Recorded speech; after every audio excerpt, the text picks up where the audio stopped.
Hello दोस्तों, जय श्री राम, जय बागेश्वर धाम। बागेश्वर धाम सरकार पूज्य सरकार के भक्तों के लिए बहुत बड़ी खुशखबरी का विषय, क्योंकि पूज्य माता जी ने लड़की देख ली है। कहाँ की रहने वाली है, किस जगह की वह है, संपूर्ण जानकारी आपको विस्तार से एक स्टेप बाय स्टेप बताऊंगा। और यदि आप चैनल पे नया हो तो विजिट कर रहा हो तो प्लीज चैनल को सब्सक्राइब कर ले और वह बेल आइकन दबाना ना भूले, जिससे कि हर वीडियो का नोटिफिकेशन आप तक पहुंच सके। बागेश्वर धाम सरकार पूज्य सरकार इस समय कलयुग की धरा के साक्षात्कार वह पूज्य सरकार श्री बालाजी सरकार का आशीर्वाद है। और कुछ भक्तों का कहना भी है कि पूज्य सरकार विवाह की जब से चर्चा है पूज्य सरकार की इस होली पर, क्योंकि प्रथम दिवस के दिन वह रिपोर्टर लोग आए थे, कुछ न्यूज एंकर भी आए थे, जिन्होंने पूज्य सरकार से पूछा कि आप विवाह कब कर रहे हैं। तो उन्होंने अपने वह अंदाज में जब उनको पूज्य सरकार ने उत्तर दिया तो कहने लगे कि पूज्य माता जी को मैंने आज्ञा ही दे के आया हूँ, पूज्य माता जी जहाँ पर करेंगी वहाँ पर सही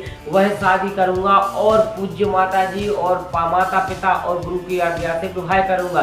इस तरीके से जब उन्होंने पूज्य सरकार ने जब उद्बोधन दिया तो न्यूज एंकर वालों ने वह पूज्य सरकार से पूछ लिया कि आखिरकार कहाँ की लड़की रहने वाली है और किस जगह की रहने वाली। तो पूज्य माता जी को सब कुछ पूज्य सरकार ने समर्पित किया था। तो पूज्य माता जी ने ढूंढ ली लड़की आखिरकार कहाँ की रहने वाली है, किस जगह की रहने वाली है, कौन है वो दिव्य कन्या जो पूज्य सरकार की अर्धांगिनी बनेगी और पूज्य सरकार को वह आने वाले 2027 में कन्या में वह कन्यादान करेंगी। और पूज्य सरकार की पूज्य माता जी ने यह तक कह दिया है कि वो लड़की आसपास की है। तो आखिरकार पूज्य माता जी ने इतना बड़ा वह पूज्य सरकार को आसपास की लड़की देखी है, तो आखिरकार कहाँ की देखी है। तो पूज्य सरकार के सिद्धांत पर कुछ दिनों पहले वह भक्तों का कुछ कमेंट आ रहे हैं कि कुछ दिनों पहले सिमरन तिवारी आई थी, उसके बारे में वह जब मैंने जानकारी जुटाई तो सिमरन तिवारी बिल्कुल भी वह पूज्य सरकार ने कह दिया था कि लगा है यह तो केवल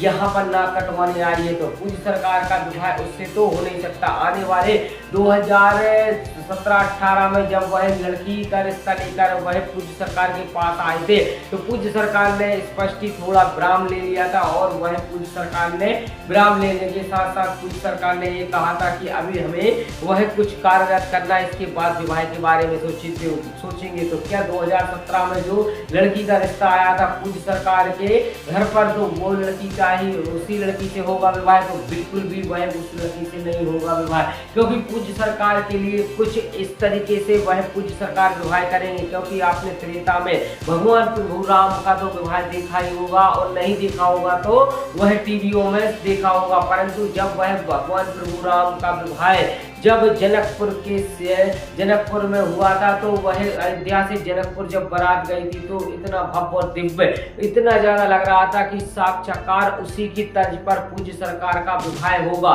क्योंकि जनकपुर में जब रामलला सरकार पहुंचे थे, जब वह धनुष टूटा था और ऐसे धनुष स्वयंवर में जब टूटा था तो चारों तरफ हाहाकार मच गया था। और जब त्रेता का युग एक बार फिर से दोहराया जा रहा है, क्या पूज्य सरकार के विवाह में भी ऐसा कुछ नया होगा खास? क्योंकि बागेश्वर धाम सरकार पूज्य सरकार देश और विदेश में वह पूरी तरीके से विख्यात हो चुके हैं और हर व्यक्ति बच्चे से बड़े बुजुर्ग तक वह पूज्य सरकार को जानने लगा है। बागेश्वर धाम सरकार हालांकि छोटा सा गांव है, ग्राम गड़ा, लगभग कुछ आबादी 30 से 40 हजार लोगों की होगी, परंतु देश नहीं विदेश तक में विख्यात है। और इस धाम की महिमा ही अपरंपार है। जो भक्त रोए हुए आते हैं, हंसते हुए वापस जाते हैं। तो पूज्य सरकार के अब विवाह की लेकर चर्चाएं हो रही हैं जोरों शोरों पर। पूज्य माता जी ने भी सभी को आश्वासन दे दिया है कि इस वर्ष 2026 में पूज्य सरकार का विवाह होना तय है। और आपने हाल ही में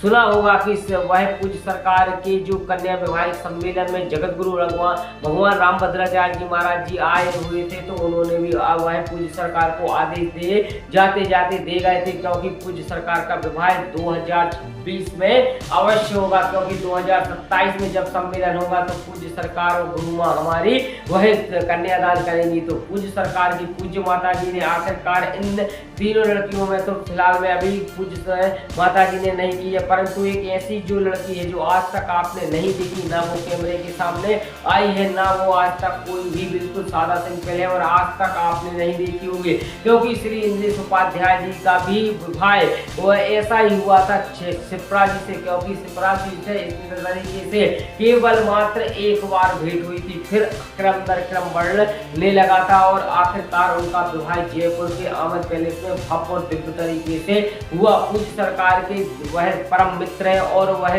भैया भी के लिए तो पूज्य सरकार का भी विवाह का इस तरीके से हुआ कि कोई कथा में क्या लड़की वह कथा सुनने के लिए पूज्य सरकार की कथा सुनने के लिए आई होंगी, क्योंकि वो लड़की जब आई होंगी तो निश्चित ही वह पूज्य सरकार को हमेशा वह उस लड़की को देखा होगा। तो ऐसा कुछ भी नहीं है, पूज्य सरकार के लिए कुछ अलग से ही यह दिव्य कन्या आएगी और एक आज तक कैमरे के सामने नहीं आई होगी, और यह जब आप और हम देखेंगे तो अद्भुत एक दिव्य और भव्य यह दृश्य देखने को मिलेगा। तो पूज्य सरकार की पूज्य माता जी ने केवल यह कहा है कि हमने लड़की देखना प्रारंभ कर चुकी है, अब बस कुछ ही दिनों में पूज्य सरकार के लिए उस दिव्य कन्या को कैमरे के सामने जरूर आएगी। तो आप कमेंट के माध्यम से बताएं क्या आपको उस लड़की को देखना है, तो प्लीज चैनल को जरूर सब्सक्राइब करके रखें। कभी भी फोटो मेरे पास आएगी और मैं तुरंत झटपट से वह वायरल उस फोटो को करूंगा और सभी उस लड़की को आप देख लीजिए। इसी के साथ सभी को जय श्री राम,